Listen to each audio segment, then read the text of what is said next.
Students, myself Alka and welcome to our excellence family. चलिए friend, start करते हैं हमारी आज की वीडियो, जिसमें हम जानेंगे जीवन बीमा, समुद्री बीमा और अग्नि बीमा, इन तीनों में क्या अंतर है।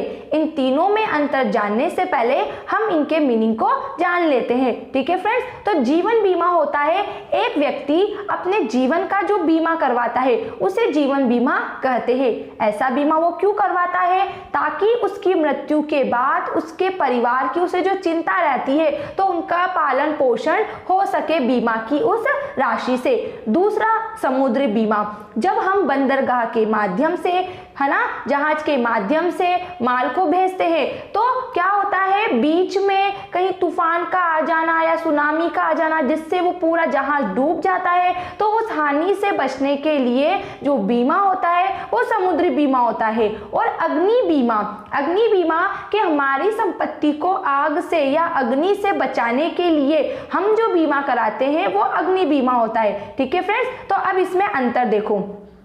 पहला अंतर बताया गया है इसमें प्रकृति को लेकर कि यह संभाव्य प्रकृति का होता है। संभाव्य मतलब कि जीवन बीमा में ऐसी संभावना हम निश्चित नहीं कर पाते कि एक व्यक्ति 5 वर्ष जीवित रहेगा या 10 वर्ष जीवित रहेगा, तो इसकी प्रकृति संभाव्य प्रकृति की होती है।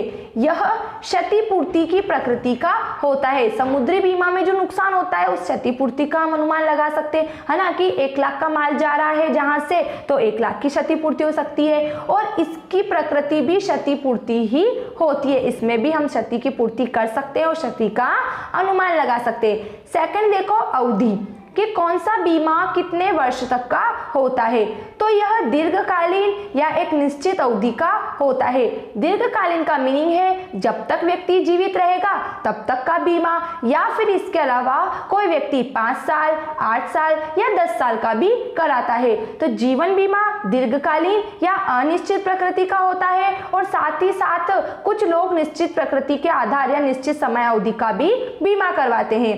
समुद्री बीमा देखो, यह समुद्री मार्ग में तय की जाने वाली दूरी में लगने वाले समय तक का होता है। 2 घंटे में या 5 घंटे में, जितनी भी समय अवधि में माल पहुंच जाएगा बस उतनी समय अवधि का ही होता है। ठीक है फ्रेंड्स, और अग्नि बीमा में देखो, सामान्यतः इसकी अवधि 1 वर्ष की होती है। याद रखना, जब हम ये समुद्री बीमा, अग्नि बीमा जो करवा रहे हैं तो ये एक प्रकार की गारंटी है। इसमें हमारा माल 5 घंटे में पहुंच जाता है और किसी प्रकार का नुकसान नहीं होता है, तो इस बीमा के लिए हम जो पैसा देते हैं वो पैसा हमें वापस नहीं मिलता है, और इसके विपरीत यदि नुकसान हो जाता है तो हमें पैसा मिलता है। ठीक है फ्रेंड्स, फिर अगला देखो, विनियोग तत्व, लेकिन जीवन बीमा में पैसा मिलता है, याद रखना, हमने प्रीवियस वीडियो में पढ़ लिया है।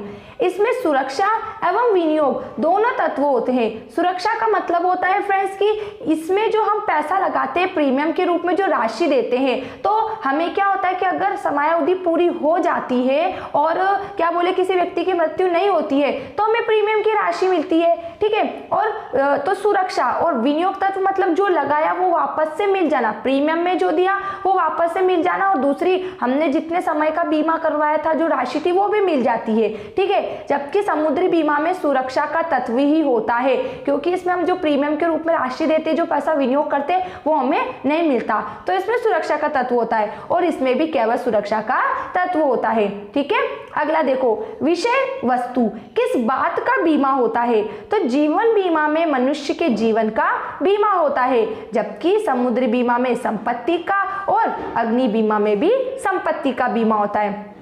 ठीक है फ्रेंड्स, अगले लास्ट के 2 देखो, जिसमें पहला लिखा है हानि की गणना, कि हानि की गणना संभव नहीं है। किसी व्यक्ति के जीवन का अपन मोल लगा सकते हो क्या?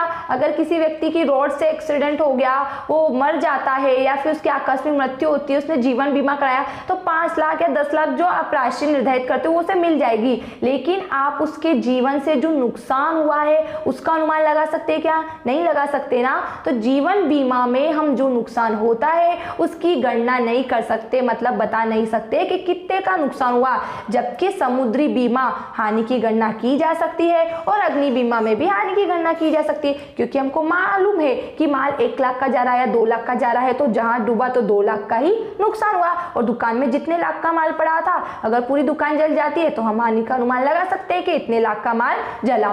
ठीक है। एंड लास्ट है दोहरा बीमा।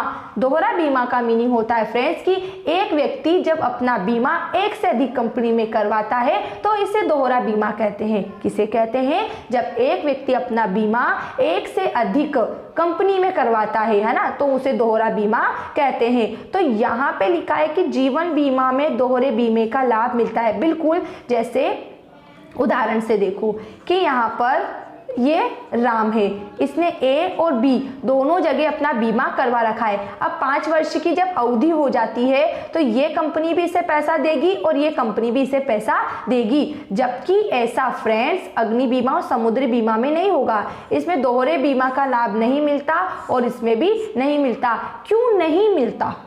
दोहरे बीमे का लाभ इसमें क्यों नहीं मिलता? क्योंकि फ्रेंड्स में ऐसा होता है कि व्यक्ति बीमा तो करवा सकता है एक से अधिक कंपनी में, लेकिन दोनों कंपनी मिलकर जो नुकसान होता है उसका पैसा देती है, अलग अलग कंपनी नहीं देती। यहाँ पे एक बार फिर देखो, जैसे यहाँ राम ने बीमा कराया था, एक कंपनी में कितने का कराया? 5 लाख का कराया, ठीक है, और दूसरी कंपनी में 2 लाख का कराया। तो यहाँ पर ये दोनों मिलकर 5 लाख भी मिलेंगे, 2 लाख भी मिलेंगे। लेकिन जब राम अग्नि बीमा या समुद्री बीमा 2 कंपनी में करवाता है, एक में उसे 10,000 रुपए तक की भरपाई मिल रही है और एक में 5,000 तक की। अब नुकसान कितने का हुआ? 8,000 का हुआ ना। तो ऐसी कंडीशन में टोटल पैसा कितना बन रहा? 15,000 का, लेकिन नुकसान कितना हुआ? 8,000 का। तो दोनों कंपनियां मिलकर बस उसे 8,000 रुपए ही देगी। तो ये है कि अग्नि बीमा में क्या होता है कि हमें दोहरे बीमे का फायदा नहीं मिलता, ना ही समुद्री में होता है, जबकि जीवन बीमा में होता है। ठीक है, एक बार फिर देखो कि जीवन बीमा संभाव्य प्रकृति का होता है, अग्नि और समुद्री क्षतिपूर्ति का होता है। जीवन बीमा की कोई समय अवधि नहीं होती है, दीर्घकालीन होता है और कुछ व्यक्ति समय अवधि भी रखते हैं, जबकि समुद्री बीमा की समय अवधि मार्ग में जितने समय में माल पहुंच जाता है उतने देर का होता है, और अग्नि बीमा 1 वर्ष का। विनियोग तत्व, जीवन बीमा में हम जो राशि देते हैं प्रीमियम के रूप में, वह हमें वापस मिलती है अगर हमारी समय अवधि पूरी हो जाती है और व्यक्ति की मृत्यु नहीं होती है तो। जबकि समुद्री बीमा में ओनली सुरक्षा का तत्व होता है, उसमें बाद में कोई धनराशि नहीं मिलती, यहाँ तक कि हमारी प्रीमियम की राशि भी नहीं मिलती। विषय वस्तु, इसमें मनुष्य के जीवन का बीमा होता है, इन दोनों में संपत्ति का होता है। हानि की गणना जीवन बीमा में नहीं की जा सकती, जबकि समुद्री बीमा अग्नि बीमा में की जा सकती है। और दोहरे बीमे का फायदा जीवन बीमा में है, समुद्री बीमा और अग्नि बीमा में नहीं है। अब अगर आपको कोई भी पॉइंट्स में डाउट लगता है तो डाउट को माइंड में नहीं रखना है, डाउट को कमेंट्स बॉक्स में लिख के अपना डाउट क्लियर करना है। ठीक है friends, I hope it is clear now. Thanks for watching this video. Bye bye.